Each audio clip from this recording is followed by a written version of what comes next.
Everyone, Soma madam study গাইডে তোমাদের সবাইকে welcome জানাই। আজকে আমি ক্লাস 7 এর চ্যাপ্টার 4 দিল্লি সুলতানের প্রশ্ন উত্তর আলোচনা করব। এর আগের ভিডিওতে আমি চ্যাপ্টারটা ভালোভাবে বুঝিয়ে দিয়েছি এবং অনুশীলনের প্রশ্ন উত্তর কিছুটা আলোচনা করে দিয়েছি। আজকে আমি বইয়ের ভিতরে যে সঠিক উত্তর নির্বাচন করো, শূন্যস্থান পূরণ করো, অতি সংক্ষিপ্ত প্রশ্ন উত্তর, সংক্ষিপ্ত প্রশ্ন উত্তর, যেগুলো খুব গুরুত্বপূর্ণ প্রশ্ন, তোমাদের পরীক্ষা আসার মতো প্রশ্ন, সেগুলো আজকে আমি আলোচনা করে দিচ্ছি। এর পরের ভিডিওতে অনুশীলনের বাকি প্রশ্ন উত্তরগুলো আলোচনা করে দেবো। ভিডিওটা স্কিপ না করে শেষ পর্যন্ত দেখতে থাকো, না হলে গুরুত্বপূর্ণ প্রশ্নগুলো মিস করে যাবে। তাহলে চলো শুরু করা যাক। 1 নম্বর দেখো, সঠিক উত্তরটি নির্বাচন করো। ক নম্বর দেখো, বখতিয়ার খলজি শাসক হন বাংলাদেশের উচের, মুলতানের, গজনির। সঠিক উত্তরটা হবে বাংলাদেশের। ক নম্বর দেখো, খুতবা কথাটির অর্থ হলো ভাষণ, কবিতা, পবিত্র, তীর্থ। সঠিক উত্তরটা হবে ভাষণ। গ নম্বর দেখো, আরবি ভাষায় সুলতানা শব্দের অর্থ হলো সুলতানের স্ত্রী রূপ, সুলতানের স্ত্রী, সুলতানের সেবিকা, সুলতানের দেহরক্ষী। সঠিক উত্তরটা হবে সুলতানের স্ত্রী। ঘ নম্বর দেখো, বন্দে ই চিহলগানি শব্দের অর্থ হলো 40 জন বান্দা, 40 জন দাস, 40 জন রাজা, 40 জন সেনা। সঠিক উত্তরটা হবে 40 জন বান্দা। নম্বর দেখো, পাইবস ও সিজদা প্রথা চালু করেন কুতুবউদ্দিন আইবক, ইলতুৎমিশ, রাজিয়া, গিয়াসউদ্দিন বলবন। সঠিক উত্তরটা হবে গিয়াসউদ্দিন বলবন। 6 নম্বর দেখো, ইবন বতুতা ভারতে এসেছিলেন পারস্য থেকে, আফ্রিকা থেকে, চীন থেকে, আমেরিকা থেকে। সঠিক উত্তরটা হবে আফ্রিকা থেকে। 6 নম্বর দেখো, পাগলা রাজা বলা হয় বলবনকে, মোহাম্মদ বিন তুগলককে, ফিরোজ শাহ তুগলককে, বাবরকে। সঠিক উত্তরটা হবে মোহাম্মদ বিন তুগলককে। এরপর বর্গের 4 নম্বর দেখো, পানিপথে যুদ্ধ হয়েছিল বাবরের সাথে ইব্রাহিম লোদির, বাবরের সাথে রানা সঙ্গের, বাবরের সাথে মোহাম্মদ ঘুরির, বাবরের সাথে শের শাহের। সঠিক উত্তরটা হবে বাবরের সাথে ইব্রাহিম লোদির। পরের প্রশ্ন দেখো, আরবি ভাষায় ইলম মানে বিদ্যা, জ্ঞান, পবিত্র, পণ্ডিত। সঠিক উত্তরটা হবে জ্ঞান। এরপর নম্বর প্রশ্ন বা লাস্ট প্রশ্নটা দেখো, আরবিডু বংশের প্রথম শাসক ছিলেন হাসান গঙ্গু, দ্বিতীয় বেঙ্কট, তিরুমল, শামসুদ্দিন, ইলিয়াস শাহ। সঠিক উত্তরটা হবে তিরুমল। তাহলে সঠিক উত্তর নির্বাচন করো, আলোচনা করে দিলাম। এরপর 2 নম্বর দেখো, শূন্যস্থান পূরণ করো। ক নম্বর দেখো, মোহাম্মদ ঘুরি ড্যাশ খ্রিস্টাব্দে মারা যান। অপশানটা দেখো 1212, 1206, 1526। সঠিক উত্তরটা হবে 1206 খ্রিস্টাব্দে। এরপর খ নম্বর দেখো, সুলতান একটি ড্যাশ। অপশান দেখো উপাধি, পদ, খলিফা। সঠিক উত্তরটা হবে উপাধি। এরপর গ নম্বর দেখো, ইবন বতুতার রচিত গ্রন্থের নাম ড্যাশ। অপশান কি আছে দেখো, অর্থশাস্ত্র, কিতাব উর রিহলা, আমুক্ত, মাল্লত। সঠিক উত্তরটা হবে কিতাব উর রিহলা। এরপর ঘ নম্বর দেখো, ভারতের ঘোড়ার ডাকের ব্যবস্থাকে ড্যাশ বলা হয়। অপশান কি আছে দেখো, উলাক, উমরাহ, মামিলুক। সঠিক উত্তরটা হবে উলাক। এরপর নম্বর দেখো, 8ম শতকে ড্যাশ সিন্ধু প্রদেশে প্রথম জিজিয়া কর চালু করেন। অপশান কি আছে দেখো, মোহাম্মদ বিন কাসিম, মোহাম্মদ ঘুরি, মোহাম্মদ বিন তুগলক। সঠিক উত্তরটা হবে মোহাম্মদ বিন কাসিম। এরপর 4 নম্বর দেখো, সুলতানের জয় করা রাজ্য বা প্রদেশ হলো ড্যাশ। অপশান কি আছে দেখো, মুক্তি, ইকতা আর উলেমা। সঠিক উত্তরটা হবে ইকতা। এরপর 6 নম্বর দেখো, আলাউদ্দিন খলজি বাজারে তদারকি করার জন্য ড্যাশ নামে কর্মচারী নিযুক্ত করেন। কি অপশান আছে দেখো, শাহানা ই মান্ডি, তুরস্ক দণ্ড, জাকাত। সঠিক উত্তরটা হবে শাহানা ই মান্ডি।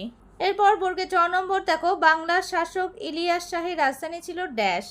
কি অপশান আছে দেখো, পান্ডুয়া, বিজয়নগর, সোনারগাঁ। সঠিক উত্তরটা হবে পান্ডুয়া। এরপর 6 নম্বর দেখো, চৈতন্য ভগবত গ্রন্থের রচয়িতা ছিলেন ড্যাশ। কি অপশান আছে দেখো, বৃন্দাবন দাস, কৃষ্ণদেব রায়, শ্রী চৈতন্য। সঠিক উত্তরটা হবে বৃন্দাবন দাস। এরপর নম্বর দেখো, সঙ্গম বংশের শ্রেষ্ঠ রাজা ছিলেন ড্যাশ। অপশান কি আছে দেখো, হরিহর, বুক্ক, দ্বিতীয় দেবরায়। সঠিক উত্তরটা হবে দ্বিতীয় দেবরায়। ট নম্বর দেখো, বিজয়নগরের সর্বশ্রেষ্ঠ শাসক ছিলেন ড্যাশ। কি অপশান আছে দেখো, বিরূপাক্ষ, দেবরায়, কৃষ্ণদেব রায়। সঠিক উত্তরটা হবে কৃষ্ণদেব রায়। এরপর ঠ নম্বর দেখো, আমূল্য মাল্যদ গ্রন্থের রচয়িতা ছিলেন ড্যাশ। কি অপশান আছে দেখো, বৃন্দাবন দাস, শ্রী চৈতন্য, কৃষ্ণদেব রায়। সঠিক উত্তরটা হবে কৃষ্ণদেব রায়। ড নম্বর দেখো, ইতালির পর্যটক ছিলেন ড্যাশ। কি অপশান আছে দেখো, পেজ, নিকোলো কন্টি, নুনিজ। সঠিক উত্তরটা হবে নিকোলো কন্টি। শূন্যস্থান পূরণগুলো হয়ে গেল। এবার দেখো 3 নম্বরে অতি সংক্ষিপ্ত প্রশ্ন উত্তর। এগুলো 1 মার্কসের প্রশ্ন হিসাবে তোমাদের আসবে। ক নম্বর দেখো, মোহাম্মদ ঘুরি কত খ্রিস্টাব্দে মারা যান? উত্তরটা হবে 1206 খ্রিস্টাব্দে। এরপর খ নম্বর দেখো, আরবি ভাষায় সুলতান শব্দের অর্থ কী? উত্তরটা হবে কর্তৃত্ব বা ক্ষমতা। এরপর গ নম্বর দেখো, আমির কাদের বলা হয়? উত্তরটা হবে ধনী বা ক্ষমতাবান তুর্কিদের। ঘ নম্বর দেখো, ইসলাম জগতের প্রধান ধর্মগুরু কে? উত্তরটা হবে খলিফা। এরপর নম্বর দেখো, ওমরাহ কাদের বলা হয়? উত্তরটা হবে আমিরদের। এরপর চ নম্বর দেখো, খুতবা শব্দের অর্থ কী? উত্তরটা হবে ভাষণ। নেক্সট প্রশ্ন দেখো, 6 নম্বর, সুলতানদের স্বাধীন শাসনের প্রতীকদণ্ডকে কি বলা হতো? উত্তরটা হবে দুর্বাস। এর পরের প্রশ্নটা দেখো, খিলাত বলতে কি বোঝায়? উত্তরটা হবে আনুষ্ঠানিক পোশাক।